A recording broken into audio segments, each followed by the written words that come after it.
SIR শুরু হয়েছে। আপনাদেরকে একবার গুলশান কলোনির ছবিটা দেখাই, যেখানে ভোটার প্রায় ১৫০০ আর বাসিন্দা ২৫ থেকে ৩০,০০০। ঠিক এমনই অবস্থা কিন্তু কসবার গুলশান কলোনি। আর এসআইআর আবহে অনেকেরই এখন ঠিকানা খুঁজে পাচ্ছেন না বিএলওরা। বহিরাগতদের দাপটে আতঙ্কে রয়েছেন বিএলএরা। বিজেপি দাবি করছে তৃণমূলের মদতে গুলশান কলোনিতে অনুপ্রবেশকারীদের রমরমা। দেখুন সেখানকার ছবি। এখানে অন্তত ২৫-৩০,০০০ লোক থাকে, কিন্তু ভোটার লিস্টে অত নাম নেই।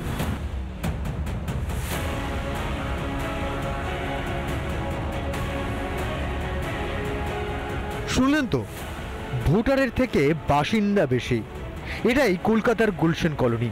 এলাকাটি কসবা বিধানসভা কেন্দ্রের মধ্যে। এখানকার বিধায়ক রাজ্যের মন্ত্রী জাভেদ খান। তার এলাকায় ভোটার তালিকায় বিস্তর গরমিলের অভিযোগ বিএলএর। প্রত্যেকের পরিচয়পত্র সঠিক রয়েছে? কারণ আপনি তো এখন বিএলএ হিসেবে কাজ করছেন। না, সেটা অনেকজনের নেই, অনেকজনের আছে, অনেকজনের নেই। বেশিরভাগটাই মনে হচ্ছে নেই। আপনারা তো দেখেছেন সবার পরিচয়পত্র সঠিকভাবে রয়েছে?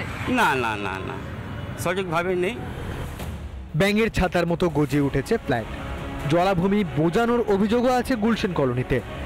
অপরাধের সঙ্গে দিন যাপন করে গুলশান কলোনি। দিন কাটে আতঙ্কে।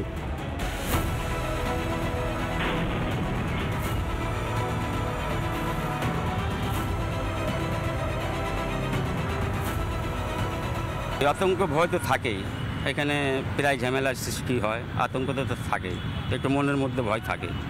কলকাতাকে ধীরে ধীরে যেভাবে চারপাশ থেকে গ্রাস করা হয়েছে, সেটা কিন্তু কলকাতার সাধারণ মানুষের পক্ষেও বিপজ্জনক। আজ নয় কাল এই কথাটা কলকাতার মানুষের বোধোদয় হবে, কিন্তু এই মুহূর্তে রাজ্য প্রশাসনের যে ভূমিকা, সেই ভূমিকা হতাশাব্যঞ্জক। পরিবর্তনের আশায় তৃণমূলকে ক্ষমতায় এনেছিলেন বঙ্গবাসী। তারপরের পরিবর্তন তো দেখছেন।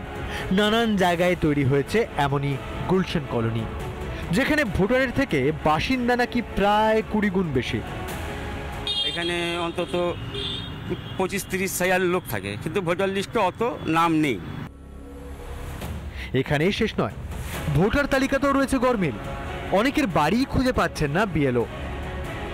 না না, অ্যাড্রেস তো পেয়ে গেছি, 92 লেখা আছে, 92 এই বিল্ডিং আছে, কিন্তু লোক কে ফ্লোর লেখা নেই। আর কোন ফ্লোরে গিয়ে 4 ফ্লোর, 3 ফ্লোর, না 3rd ফ্লোর, না 2nd ফ্লোর, কোন ফ্লোরে খুঁজবো, এইটাই প্রবলেম হচ্ছে।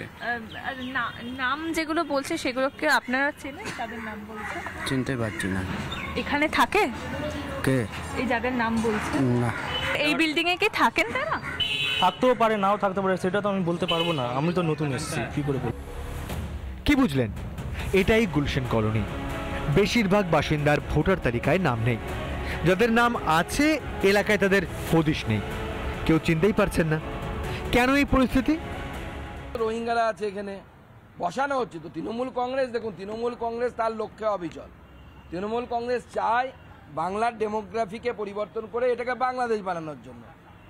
আমরা যারা পশ্চিমবঙ্গবাসী আছি তারা বুঝতে পারছি না, সেই জন্য আমরা বারবার কলকাতার লোকেরা বিশেষত তৃণমূল কংগ্রেসকে ভোট দিচ্ছি। এরপরে কোথায় পালাবেন ঠিক করুন। বাংলাদেশ হলে তো থাকতে তো পারবেন না, আপনার চাকরিও থাকবে না, কিচ্ছু থাকবে না।